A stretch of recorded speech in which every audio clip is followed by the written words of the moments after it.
باب اذا کسر قصعۃ او شیئا لغیرہ، اگر کسی کا پیالہ یا کچھ سامان کوئی توڑ دے، مثلا کسی نے آپ کے گھر میں کوئی چیز بھیجی اور پیالہ میز پر رکھا تھا کہ بچے نے ہاتھ مارا اور نیچے گرا دیا، اب اس پیالے کا کیا ہوگا، اس برتن کا کیا ہوگا؟ کیا جس کا وہ پیالہ تھا اس کو اس کا عوض دیا جائے گا یا بس صرف ایکسکیوز کر لیا جائے گا؟ دیکھتے ہیں کہ حضور صلی اللہ علیہ وسلم کا اس میں کیا طرز عمل تھا. حدثنا مسدد حدثنا یحیی بن سعید عن حمید عن انس رضی اللہ عنہ ان النبی صلی اللہ علیہ وسلم کان عند بعض نسائہ، نبی صلی اللہ علیہ وسلم اپنے ازواج مطہرات میں سے کسی کے ہاں بیٹھے ہوئے تھے، کہا جاتا ہے حضرت عائشہ کے پاس سے. فارسلت احدى امہات المؤمنین، تو امہات المؤمنین میں سے ایک نے بھیجا، مع خادم، اپنے خادم کے ساتھ، بقصعۃ، ایک پیالہ، فیہا طعام، جس میں کچھ کھانے کی چیز تھی، کھانا تھا. فضربت بیدہا، تو حضرت عائشہ نے اس پیالے کو اپنے ہاتھ سے مارا. فکسرت القصع، تو پیالہ ٹوٹ گیا. دونوں طرح ہو سکتا ہے کہ ہاتھ مارنے سے ٹوٹ گیا یا نیچے گر کے ٹوٹ گیا. اب کیا ہوتا ہے، اب یہ کیوں توڑا تھا انہوں نے؟ کیونکہ انہوں نے کہا کہ حضور صلی اللہ علیہ وسلم میرے گھر میں تشریف لائے ہیں اور کھانا کہیں اور سے آ رہا ہے، تو یہ بات ان کی جو غیرت تھی اس کے خلاف تھی، لہٰذا انہوں نے انسانی جذبات کے تقاضے میں یعنی غصہ اس پیالے پہ نکالا، حالانکہ اس بیچارے کا تو کوئی قصور نہیں تھا. جیسے عام طور پہ کہا جاتا ہے نا کہ شوہر کے دل میں جگہ پیدا کرنے کا راستہ جو ہے اس کا معدہ ہے، یعنی جو عورت کھانا اچھا پکا سکتی ہے وہ اپنے شوہر کی نظروں میں زیادہ عزیز ہوتی ہے. بہرحال لوگوں کا کہنا ہے، معلوم نہیں، لیکن یہاں پر شاید اسی جذبے کی وجہ سے حضرت عائشہ نے محسوس کیا ہو کہ اگر آپ صلی اللہ علیہ وسلم میرے گھر میں بیٹھے ہوئے کھانا کسی اور کے گھر کا بھیجا ہوا کھا رہے ہیں تو اس سے کیا ہوگا، آپ کے دل میں میری قدر شاید کم ہو جائے اور اس کی زیادہ ہو جائے. اب کیا ہوا، فدمہا، تو آپ صلی اللہ علیہ وسلم نے اس کے ٹکڑے اٹھا لیے اور اس کو جوڑ دیا. ضم کہتے ہیں ایک دوسرے میں ایڈ کرنے کو. وجعل فیہ الطعام، اور اس میں کھانا رکھ دیا. وقال، اور فرمایا، کلو، اپنے صحابہ کرام سے کہا کھا لو. یعنی گھر میں مہمان بھی اس وقت آئے ہوئے تھے، تو ضروری نہیں کہ مہمانوں کے سامنے ہی توڑا ہو، اندر کچن میں بھی ٹوٹ سکتا ہے. اب کیا ہوا، آپ صلی اللہ علیہ وسلم نے اس پیالے کو جوڑا اور صحابہ کرام کے پاس لے گئے اور فرمایا کلو، کھاؤ. وحبس رسول اللہ صلی اللہ علیہ وسلم والقصعۃ، آپ صلی اللہ علیہ وسلم نے روک لیا، کس کو، اس غلام کو اور پیالے کو بھی. حتی فرغوا، یہاں تک کہ صحابہ کرام جو تھے وہ فارغ ہو گئے کھانے پینے سے. فدفع القصعۃ الصحیحۃ وحبس المکسورۃ، تو اس کے بعد آپ نے جڑا ہوا یعنی ایک نیا پیالہ واپس لوٹایا اور ٹوٹا ہوا اپنے گھر رہنے دیا. فدفع، لوٹا دیا، القصعۃ الصحیحۃ، صحیح پیالہ یعنی صحیح سلامت پیالہ جو تھا وہ لوٹایا. وحبس، اور روک لیا، المکسورۃ، ٹوٹا ہوا. تو اس سے کیا پتہ چلتا ہے کہ اگر کسی کا برتن ٹوٹ جائے تو اس کے بدلے میں اس کو نیا برتن لا کر دینا چاہیے، اس کا نقصان پورا کرنا چاہیے. اس سارے قصے میں جو بات بہت اچھی لگتی ہے وہ یہ کہ حضور صلی اللہ علیہ وسلم کا جو طرز عمل ہے وہ بہت سمجھداری پر مبنی ہے. عموماً جو ہمارے ہاں خاندانوں میں جھگڑے ہوتے ہیں ساس بہو کے درمیان یا اور رشتوں کے درمیان، اس میں بہت بڑی ذمہ داری جو ہے وہ شوہر پر آتی، مرد پر آتی. اگر ایسے موقع پر مرد صبر و تحمل اور سمجھداری کا ثبوت دے تو بہت سے جھگڑے وہیں ختم ہو سکتے ہیں. اس موقع پر اگر آپ صلی اللہ علیہ وسلم جواباً حضرت عائشہ کو ڈانٹ ڈپٹ شروع کر دیتے یا غصے میں آ کے گھر سے نکل جاتے یا مہمانوں کے آگے شکایت شروع کر دیتے یا وہ ٹوٹا ہوا پیالہ اس خاتون کو واپس بھیج دیتے جس نے وہ کھانا بھیجا تھا، تو ان میں سے ہر طرز عمل جو تھا وہ فساد کا سبب بنتا، بگاڑ کا سبب بنتا. آپ صلی اللہ علیہ وسلم نے اس تکلیف کو خود ہی برداشت کیا، اس کو خود پیالے کو اٹھا لیا، خود جوڑ کے رکھ دیا، خود پھر کھانا آگے مہمانوں کو سرو کیا اور خاموشی کے ساتھ بغیر کوئی بھی تنقید کیے اور بغیر کوئی ڈانٹ ڈپٹ کیے دوسرا پیالہ اس کے عوض میں بھیج دیا. اور اس سے ساری بات آئی گئی ہو گئی. اور ظاہر ہے کہ جو شخص غصے میں آیا وہ بھی وقتی طور پر جس غصے میں اس کا اظہار بھی ضروری ہے، اگر وہ اس وقت اظہار نہیں کرتا اور صرف منہ بنا لیتا اور خاموشی اختیار کر لیتا ہے اور ایک لمبی ناراضگی کا وہ شروع کر دیتا ہے سلسلہ، تو یہ ساری چیزیں معاشرتی بگاڑ کا سبب بنتی ہیں. ایسے موقعوں پر اگر ایک شخص طیش میں ہے، اشتعال میں ہے، تو دوسرے کو خاموشی اختیار کر لینی چاہیے حتیٰ کہ دوسرے کا غصہ ٹھنڈا ہو جائے اور وہ خود اپنے ٹھنڈے دل سے سوچ سکے کہ اس نے کیا کیا. وقال ابن ابی مریم اخبرنا یحیی بن ایوب حدثنا حمید حدثنا انس عن النبی صلی اللہ علیہ وسلم. یہ حدیث حضرت انس سے دوسری طرح بھی روایت ہوئی ہے. باب اذا هدم حائطا فليبن مثله. جیسے کہ آپ جانتے ہیں کہ ظلم کا کیا مطلب ہے, کسی کا حق نہ دینا. اب کسی کا پیالہ توڑنا اس کے حق میں ظلم ہے, تو اس ظلم کا مداوع کیا جانا چاہیے. تو یہاں پر بھی کتاب المظالم میں اذا هدم حائطا, اگر کوئی کسی کی دیوار توڑ دے, پیالہ توڑنا تو چھوٹی سی بات ہے, اگر کوئی کسی کی دیوار توڑ دے تو کیا کرنا چاہیے؟ فلیبن مثلہ, اسی طرح کی بنا کے دینی چاہیے. یعنی اس کا کیا کفارہ ہوگا؟ دوبارہ دیوار بنائی جائے گی. یہ نہیں کہ صرف جا کے کہہ دے سوری, کیونکہ ہمارے ہاں تو یہ ہوتا ہے کہ بڑے سے بڑا کسی کا نقصان کر کے اس کو کونی مار کے پھر کہہ دیا سوری. حدثنا مسلم ابن ابراہیم حدثنا جریر ابن حازم عن محمد ابن سیرین عن ابی ہریرہ رضی اللہ عنہ قال قال رسول اللہ صلی اللہ علیہ وسلم کان رجل فی بنی اسرائیل یقال له جریج. بنی اسرائیل میں ایک شخص تھا جس کا نام جریج تھا. یصلی, جو نماز پڑھتا رہتا تھا, زاہد تھا, راہب تھا. فجاءته امه, تو اس کی ماں اس کے پاس آئی. فدعته, اسے آواز دی.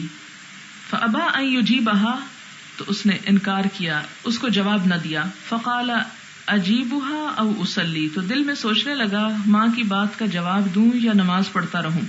ثم اتته, پھر وہ آئی. فقالت, پھر اس نے آواز دی اور اسی طرح جواب نہ سنا. کہا یہ جاتا ہے کہ بنی اسرائیل کی جو نماز ہوتی تھی اس میں بولنے کی اجازت تھی.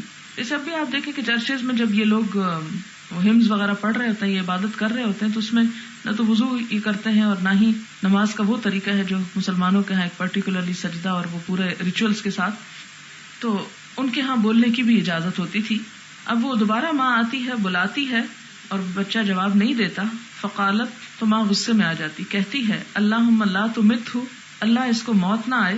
حتی تریہ, یہاں تک کہ تو دکھائے اس کو وجوہ المومسات, فاحشہ عورتوں کے چہرے.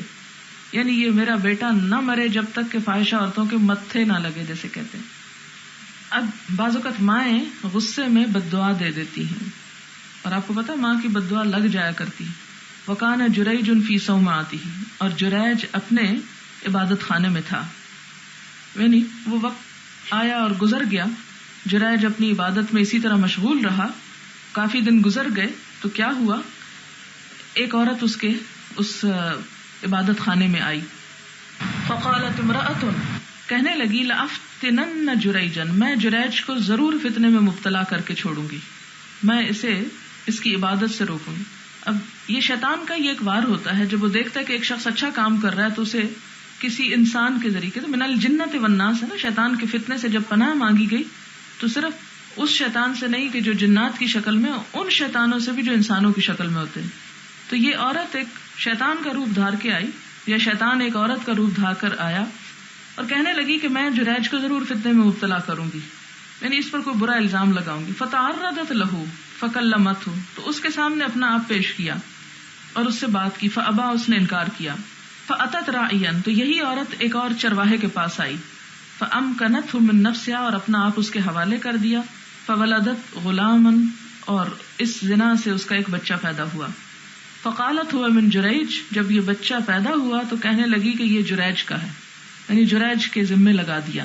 تو اس طرح اس عبادت گزار شخص کے اوپر ایک طرح سے لوگوں میں زنا کا الزام مشہور ہو گیا, اور یہ ماں کی بد دعا کا نتیجہ تھا. فاتوہ, تو لوگوں کو بڑا غصہ آیا کہ ویسے تو بڑا نیک شریف بنتا ہے اور جو کرتوت ہے وہ شیطان سے بدتر. وکسروا صومعتہ, انہوں نے اس کے عبادت گھر بھی توڑ ڈالا. ہمارے جیسی جذباتی قوم ہوگی نا کہ جب کوئی اشتعال میں آتی ہے تو بسوں کے شیشے توڑ دیتی ہے, عمارتوں کے, ایمبیسیز کے. تو انہوں نے بھی کیا کیا, آ کے اس کا عبادت خانہ توڑ ڈالا. وانزلوہ, اور اسے باہر نکال لیا. وسبوہ, اسے سب و شتم کیا, گالی گلوچ کیا. فتودع وصلی, تو اس نے وضو کیا اور نماز پڑھی. ثم اتى الغلام, پھر اس بچے کے پاس آیا. یہ کون ہے؟ جریج. جریج پر جب اتنا الزام لگا, اس کا حد ہو گئی کہ اس کا عبادت خانہ توڑ کے اسے برا بھلا کہا, اسے کھینچ باہر نکالا, یعنی ہر طرح سے رسوا کیا. تو اس نے ان ساری باتوں میں کیا کیا, وَاسْتَعِينُوا بِالصَّبْرِ وَالصَّلَاةِ, صبر بھی کیا اور ساتھ 2 رکعت نماز پڑھی. تودع, وضو کیا, وصلی, اور نماز پڑھی. ثم اتى الغلام, پھر بچے کے پاس آیا. فقال, تو کہا, من ابوک یا غلام, اے بچے تو بول تیرا باپ کون ہے. قال الراعی، کہنے لگا فلاں چرواہا. قالو، تو اس بات کو سن کر، اس دودھ پیتے بچے کی زبان سے اس کی برات سن کر جریج کی، لوگ ٹھنڈے پڑ گئے. کہنے لگے نبنی صومعتک، ہم تیرا عبادت خانہ جو ہے تعمیر کر دیتے ہیں، من ذہب، سونے کا. اب کہاں اسے نیچے پٹخایا، اب اوپر چڑھا رہے ہیں. قال اللہ، کہنے لگا نہیں، مجھے سونے کے عبادت خانے کی ضرورت نہیں، الا من طین، مٹی کا ہی کافی ہے. یعنی جیسا توڑا تھا ویسا ہی دوبارہ بنا دو. اب یہ امام بخاری حدیث لائے ہیں جو بنی اسرائیل کا ایک واقعہ ہے، لیکن چونکہ واقعہ نبی صلی اللہ علیہ وسلم نے سنایا ہے، اور جو چیز خود نبی صلی اللہ علیہ وسلم روایت فرمائیں پچھلی اقوام میں سے، وہ ہمارے لیے بھی ایک حجت ہوتی ہے. اور اگر کوئی چیز نبی صلی اللہ علیہ وسلم نے روایت نہیں کی، لیکن وہ پچھلی اقوام کے واقعات میں سے، پچھلی کتابوں میں سے، جسے اسرائیلیات بولتے ہیں، اس کی روایت اگر مفسرین کرتے ہیں، تو جب تک وہ ہمارے دین کے یا قرآن یا سنت کے کسی واضح حکم کے خلاف نہ ہو تو اسے قبول کیا جا سکتا ہے. ہاں، اگر اس میں اور اس میں اختلاف ہو جائے تو قرآن اور سنت کو لیا جائے گا اور اس کو چھوڑ دیا جائے گا. لیکن اگر وہ اس کی تائید میں ہو تو لیا جا سکتا ہے، کیونکہ آپ صلی اللہ علیہ وسلم نے خود فرمایا تھا حدثوا عن بنی اسرائیل ولا حرج، بنی اسرائیل سے روایت کر سکتے ہو، اس میں کوئی حرج نہیں. لا حرج سے مراد یہ نہیں کہ ہر قسم کی روایت کر سکتے ہو، بلکہ اس سے مراد یہ تھی کہ وہ روایات جس میں قرآن اور سنت سے کوئی اختلاف نہ پایا جاتا ہو. کہا یہ جاتا ہے کہ 6 بچے ایسے ہیں جنہوں نے بچپن میں بات کی، یعنی بچہ ہوتے ہوئے کلام کیا. اس میں حضرت یوسف کے گواہ کی مثال ہے کہ وشاہد شاہد من اہلہ. کہا یہ جاتا، یہ ایک روایت ہے کہ وہ بھی ایک دودھ پیتا بچہ تھا. دوسرا کہا جاتا کہ فرعون کی بیٹی کی مشاطہ یعنی کنگھی کرنے والی کا بیٹا. اور عیسیٰ علیہ السلام، جیسا آپ جانتے ہیں کہ وہ بچپن میں لوگوں نے کہا تھا قالو کیف نکلم من کان فی المہد صبیا، ہم کس طرح بات کریں اس بچے سے جو پنگھوڑے میں لیٹا ہوا ہے. اور صاحب اخدود، یہ ریاض الصالحین میں شاید آپ نے حدیث پڑھی ہو، وہ جن کے لیے آگ کے گڑھے کھدوائے گئے تھے، سورۃ البروج میں بھی آتا ہے. تو اس میں ایک ماں اپنے بچے کو اٹھائے ہوئے تھی اور آگ میں کودنے لگی تو ٹھٹک گئی، تو بچے نے کہا نہیں ماں تم کود پڑو. بچے کی ماں کبھی مرنا نہیں چاہتی، تو وہ اپنی خاطر نہیں، یعنی یہ نہیں کہ اس کا ایمان کمزور تھا اس لیے نہیں آگ میں کود رہی تھی کہ بچے کو کون دیکھے گا یا بچے کا کیا ہوگا، یا بچے پر ترس اور رحم کرتے ہوئے تو بچے نے اسے کہا کہ نہیں تم کودو. اور یہ جریج کا جو قصہ تھا، اس میں اگلا باب کتاب ہے کتاب الشرکہ، شرکت کا باب، شراکت داری، پارٹنرشپ. یہ پارٹنرشپ صرف بزنس کی نہیں بلکہ عام زندگی میں بھی، جب کوئی کام بہت سے لوگ مل کر کریں. کھانے پینے میں بھی پارٹنرشپ ہوتی ہے، یعنی اگر سب لوگ مل بیٹھ کے ایک جگہ پر کھا رہے ہیں تو اس کے بھی کچھ آداب ہیں. فی الطعام، کھانے کے بارے میں، یعنی شرکت کس میں؟ کھانے میں. والنہد، نہد کہتے ہیں سفر پر کھانا، سارے مسافر اپنا کھانا اکٹھا کر لیں اور ایک جگہ پر بیٹھ کے کھائیں. والعروض، اور سامان یعنی سامان سفر. عرض الحیات الدنیا، عرض سامان کے لیے آپ پڑھ چکے ہیں.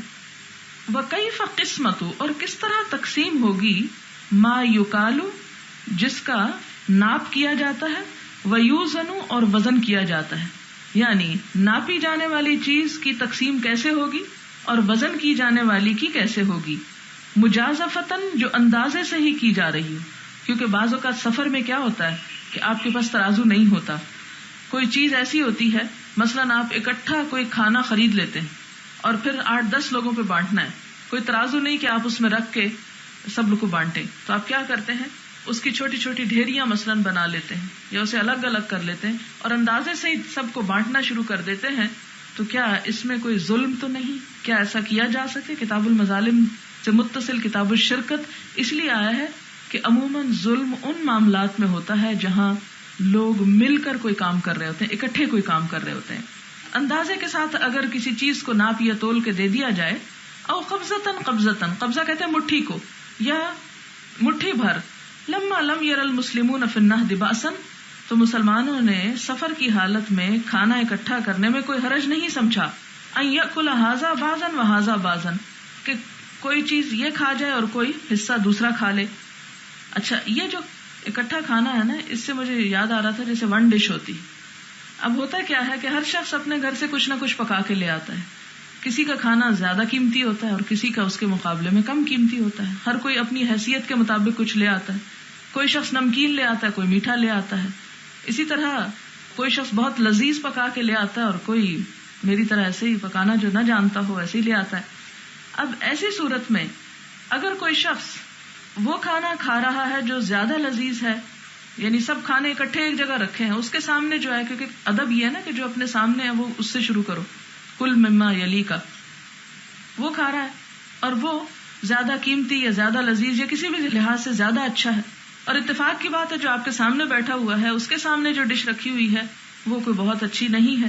اب اس میں کیا یہ ظلم ہے کہ ایک شخص جس نے وہ پکایا نہیں اس کے حصے میں وہ آ گیا, اور جس نے وہ پکایا تھا اس کے حصے میں انتہائی بے ذائقہ قسم کی چیز آ گئی؟ تو یہ ظلم نہیں ہے. اس میں یہ ہے کہ کوئی حصہ اگر ایک شخص کھا رہا ہے اور دوسرے کے حصے میں کچھ اس سے بہتر, مثلا اگر کیک کاٹا جاتا ہے تو بعض لوگوں کو کنارے والا حصہ زیادہ پسند ہوتا ہے, بعض لوگوں کو بیچ والا زیادہ پسند ہوتا ہے. یا اسی طرح بعضوں کا چکن ہے تو چکن کے بعض پیس بعض لوگوں کو زیادہ اچھے لگتے ہیں, بعض کو کم اچھے لگتے ہیں.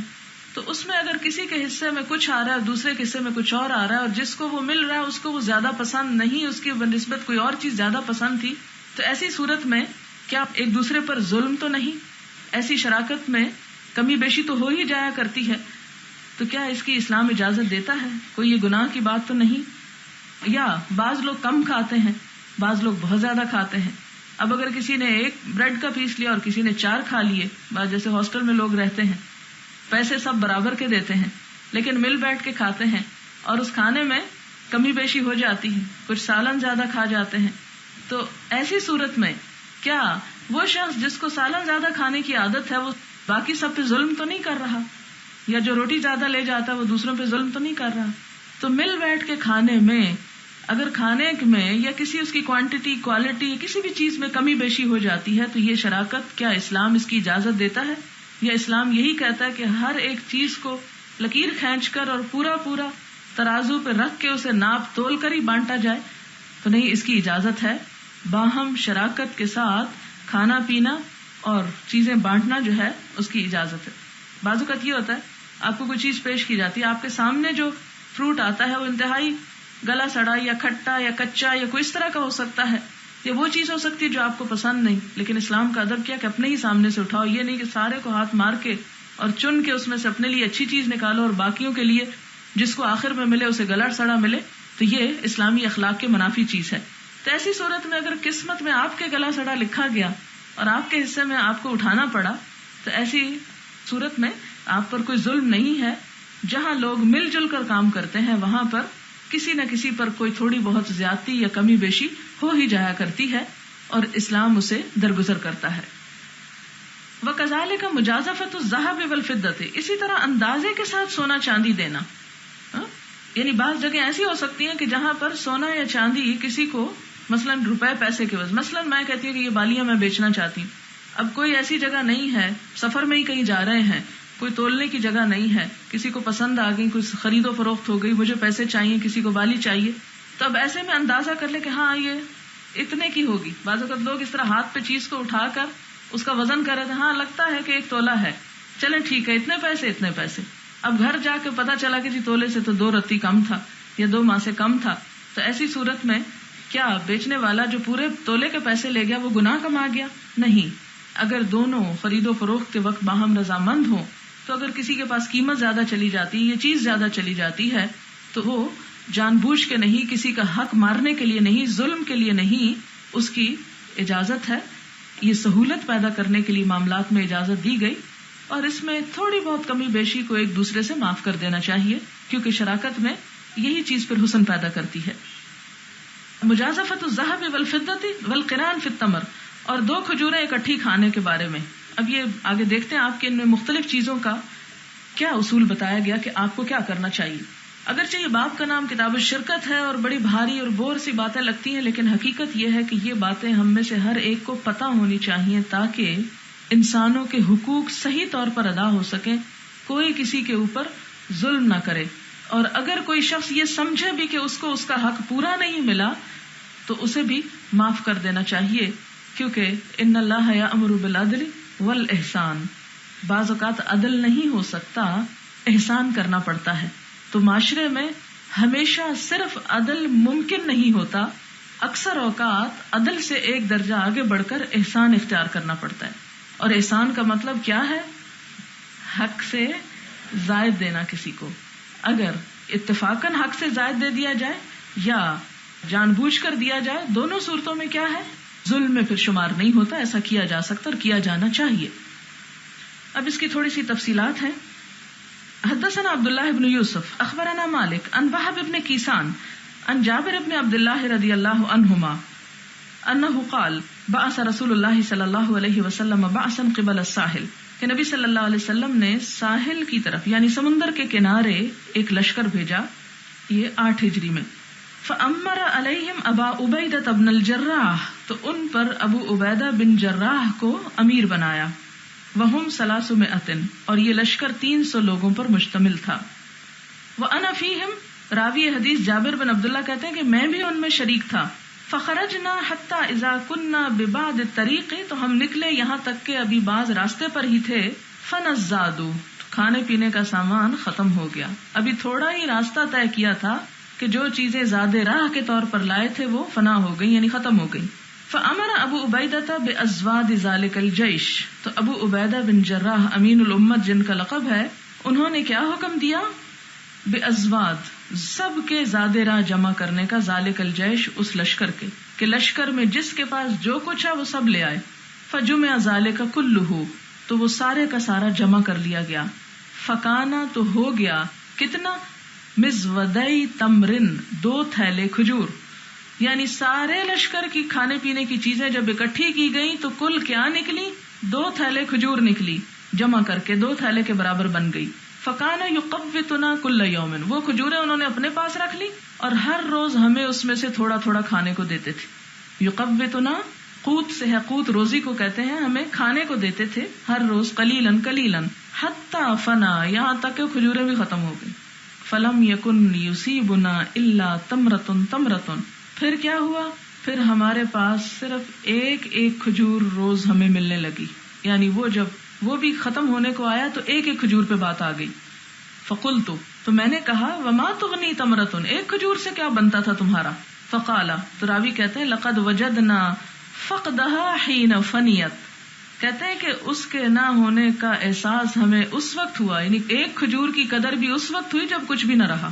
یعنی بعض اوقات انسان کہتا ہے نا، اس سے میرا گزارا نہیں، لیکن انسان کو تھوڑے پر بھی شکر گزار ہونا چاہیے کہ ہو سکتا ہے کہ وہ تھوڑا بھی باقی نہ رہے. کہتے ہیں کہ جب وہ تھوڑا بھی نہ رہا، بالکل ہی ختم ہو گیا، پھر ہمیں پتا چلا کہ وہ ایک کھجور بھی کیا تھی. قال ثم انتهينا الى البحر، کہتے ہیں پھر ہم سمندر کے پاس جا رکے. فاذا حوت مثل الضرب، تم نے دیکھا کہ ایک مچھلی پہاڑ کی طرح ہے، ویل مچھلی ہوگی. فاکل منه الجيش، تو لشکر نے اس مچھلی کو کھانا شروع کر دیا. کتنے دن کھایا؟ 18 لیلۃ، 18 راتیں. ثم امر ابو عبیدہ بدلعین من اضلاعہ، پھر ابو عبیدہ نے اس کی 2 پسلیوں کو اٹھا کر کھڑا کرنے کا حکم دیا. فنصبا، تو وہ دونوں نصب کی گئیں. ثم امر براحلۃ، پھر اپنی سواری کو یعنی اونٹ کو حکم دیا. فرحلت، کہ وہ اس کے نیچے سے گزری. ثم مرت تحتہما، پھر وہ ان 2 ہڈیوں کے یعنی پسلیوں کی ہڈی کے نیچے سے پورا اونٹ گزر گیا. فلم تصبہما، لیکن اونٹ ان کو ٹچ نہ کیا. یعنی اتنی بڑی مچھلی تھی کہ جیسے پورا ایک پہاڑ ہو، اور اس کو 18 روز تک 300 لوگوں نے کھایا. 300 کا لشکر تھا نا. مچھلی کا گوشت تو ویسے ہی بہت طاقت دینے والا ہوتا ہے، تو پورے لشکر کو اللہ تعالیٰ نے خوب طاقتور کیا. کہتے ہیں کہ اس کا گوشت کھانے کے بعد جو اس کی ہڈیاں سامنے آئیں تو اس کی جو پسلیوں کی 2 ربس تھیں ان کو اس طرح جوڑ کے آرچ ایک بنایا گیا اور اس کے نیچے سے اونٹ گزارا گیا اور اونٹ آسانی سے گزر گیا، ان کو ٹچ نہ کیا آس پاس کو. اس سے پتہ چلتا ہے کہ بعض مچھلیاں اونٹ سے بھی بڑی ہوتی ہیں. حدثنا بشر بن مرحوم حدثنا حاتم بن اسماعیل ان یزید بن ابی عبید ان سلمۃ رضی اللہ عنہ قال خفت ازواد القوم، کم پڑ گئے قوم کے زادرہ، خفت خفیف ہو گئے، ہلکے ہو گئے. واملقوا، اور وہ محتاج ہو گئے. قرآن پاک میں آتا ہے نا، لا تقتلوا اولادکم خشیۃ املاق، املاق کا معنی ہوتا ہے بھوک، محتاجی. فاتوا النبی صلی اللہ علیہ وسلم، تو لوگ نبی صلی اللہ علیہ وسلم کے پاس آئے. فی نحر ابلہم اپنے اونٹوں کے قربان کرنے کی اجازت لینے کے لیے. نحر ہوتا ہے اونٹ قربان کرنا، اونٹ ذبح کرنا. فأذن لهم تو نبی صلی اللہ علیہ وسلم نے ان کو حکم دیا. ظاہر ہے بھوکے لوگ تھے، کس طرح منع کرتے. فلقیہم عمر تو عمر ان کو راستے میں مل گئے، یعنی اجازت لے کے جا رہے تھے خوشی خوشی کہ اب اپنے اونٹ ذبح کر کے پکا کے کھاتے ہیں. تو عمر کو پتہ چل گیا. فاخبروہ انہوں نے اس کو خبر دی، یعنی عمر کو. فقال ما بقاؤکم بعد ابلکم تم خود کیسے بچو گے اپنے اونٹوں کے ذبح ہونے کے بعد، یعنی چل چل کے مر جاؤ گے، اونٹ ذبح کرنے چلے ہو، اونٹ ذبح کر دیا تو خود کیسے بچو گے. ما بقاؤکم تمہاری بقا کا کیا سبب ہوگا، بعد ابلکم تمہارے اونٹوں کے بعد. فدخل علی النبی صلی اللہ علیہ وسلم تو نبی صلی اللہ علیہ وسلم کے پاس گئے. فقال یا رسول اللہ کہنے لگے اے اللہ کے رسول صلی اللہ علیہ وسلم ما بقاؤہم بعد ابلہم ان کے اونٹوں کے بعد ان کے بچنے کا سامان کیسے ہوگا. فقال رسول اللہ صلی اللہ علیہ وسلم تو نبی صلی اللہ علیہ وسلم نے فرمایا نادی فی الناس لوگوں میں آواز دو، یأتون بفضل ازوادہم کہ اونٹ ذبح نہ کریں بلکہ کیا کریں اپنے زادرا کا جو بچا ہوا ہے جو کچھ وہ سب اکٹھا کر لیں. یہاں ایک بات بتاتی چلوں کہ حضرت عمر رضی اللہ تعالی عنہ نے بسا اوقات ایسا طریقہ اختیار کیا کہ آپ صلی اللہ علیہ وسلم کی رائے سے اختلاف کیا. نعوذ باللہ یہ کوئی گستاخی نہ تھی، بلکہ ہونا یہ چاہیے کہ جہاں پر بھی انسان دیکھے کہ کوئی شخص ایسا فیصلہ کر رہا ہے جس سے دوسروں کے مفاد کو نقصان ہو سکتا ہے اور وہ اپنی نیک نیتی کے ساتھ کر رہا ہے، تو ایسی صورت میں دوسرے کو اگر اس سے زیادہ بھلی بات معلوم ہو تو اسے مشورہ دینے میں کبھی بھی آر محسوس نہیں کرنی چاہیے. یہ نہیں سوچنا چاہیے کہ دوسرا شخص تو خود اتنا عقل مند ہے اور خود اتنا بڑا ہے اور اتنا پڑھا لکھا ہے اور زیادہ جانتا ہے. حضرت عمر نے یہ نہیں سوچا کہ آپ تو اللہ کے رسول صلی اللہ علیہ وسلم، آپ تو اللہ کے نبی ہیں، میں کون ہوتا ہوں آپ کو مشورہ دینے والا. نہیں، صحابہ کرام کو مشورہ دینے کی اجازت تھی اور آپ صلی اللہ علیہ وسلم کو بھی حکم تھا وشاورہم فی الامر کہ صحابہ کرام سے مشورہ کرتے رہیے. تو مشورہ کرنا اور مشورہ قبول کرنا یا باہم مشورے سے کام کرنا جو ہے یہ امت مسلمہ کی ایک خصوصیت ہے اور اس میں بھلا ہوتا ہے، کیونکہ بعض اوقات ایک شخص کی نگاہ سے وہ دوسرے فائدے کے پہلو اوجھل ہوتے ہیں جو دوسروں کو زیادہ بہتر طور پر نظر آ رہے ہوتے ہیں. تو کسی بھی ایک شخص کو عقل کل ہو کر فیصلہ نہیں کرنا چاہیے، بلکہ وہ کام کرنا چاہیے جس میں سب کا مشورہ شامل ہو اور سب کا بھلا ہو. لہٰذا آپ صلی اللہ علیہ وسلم نے اپنے کیے ہوئے فیصلے کو بدل ڈالا، اسے اپنے انا کا مسئلہ نہیں بنایا. آپ نے فرمایا نادی فی الناس، چلو پھر کوئی اور طریقہ سوچتے ہیں لوگوں کو بھوک سے بچانے کا، اور وہ کیا ہے لوگوں کو آواز دو اور کیا کہو کہ یأتون بفضل ازوادہم اپنا زائد توشہ لے آئیں، یعنی جو جو کسی نے کھا لیا وہ تو کھا لیا، پیچھے آیا نا کہ کم پڑ گیا، تھوڑا رہ گیا تھا، تو جو کچھ تھوڑا بچا کھچا جس کے پاس موجود ہے وہ سب اکٹھا کر لیں. سب نے اپنے چیزیں اکٹھی کر لی. فبسط لذالک نطعن تو پھر ایک دسترخوان بچھایا گیا. نطعن کہتے ہیں چمڑے کا ٹکڑا، آج کل تو پلاسٹک شیٹ بچھائی جاتی ہے نا، چمڑے کا دسترخوان بچھایا گیا. وجعلوہ علی النطع اور لوگوں نے اپنے اپنے کھانے یا زادِ راہ لا کر اس دسترخوان کے اوپر رکھ دیے. فقام رسول اللہ صلی اللہ علیہ وسلم جب سارا کھانا اکٹھا ہو گیا تو آپ صلی اللہ علیہ وسلم کھڑے ہو گئے. فدعا تو آپ نے کیا کیا، دعا کی. کس کی؟ برکت کی. وبرک علیہ اور اس پر برکت کی دعا کی. ثم دعاہم پھر ان کو بلایا. بأوعیتہم ان کے تھیلوں کے ساتھ. فاحتس الناس تو لوگوں نے احتسا حسی ہوتا ہے چلو بھر بھر کے لپ بھر بھر کے لینا شروع کر دیا. حتی فرغوا یہاں تک کہ وہ فارغ ہو گئے، ہر ایک نے اپنی ضرورت کے مطابق لے لیا. ثم قال رسول اللہ صلی اللہ علیہ وسلم پھر آپ صلی اللہ علیہ وسلم نے فرمایا اشہد ان لا الہ الا اللہ وانی رسول اللہ کہ میں گواہی دیتا ہوں کہ اللہ کے سوا کوئی الہ نہیں اور یہ کہ میں اللہ کا رسول ہوں. مراد اس سے یہ کہ چونکہ وہ آپ صلی اللہ علیہ وسلم کے ہاتھوں ایک طرح سے معجزہ ہوا اور آپ کی نبوت کا ایک ثبوت تھا جس کی تاکید کے طور پر آپ نے جملے سے بھی یا بول کر بھی اس بات کو دہرا دیا. یعنی ایسے موقعوں پر عموماً شرک کا بھی احتمال ہوتا ہے. جب کسی بھی بزرگ کے ہاتھ سے کوئی کرامت ظاہر ہوتی یا کسی نبی کے ہاتھ سے کوئی معجزہ ظاہر ہوتا تو اس وقت اس بات کا احتمال ہوتا ہے کہ دوسرے لوگ اس کو خدا کے درجے پر سمجھ لیں. اس لیے آپ نے فوراً اس کے بعد کیا فرمایا، اشہد اللہ الہ الا اللہ کہ الہ اور معبود تو اللہ ہی ہے، اس وقت میرے ہاتھوں جو کھانے میں برکت پیدا ہوئی تو یہ اس وجہ سے ہے کہ انی رسول اللہ، میں اللہ کا رسول ہوں اور اللہ تعالیٰ نے مجھے یہ صلاحیت بخشی ہے. اصل دین اللہ ہی کی ہے، یعنی شرک کی کوئی گنجائش نہیں.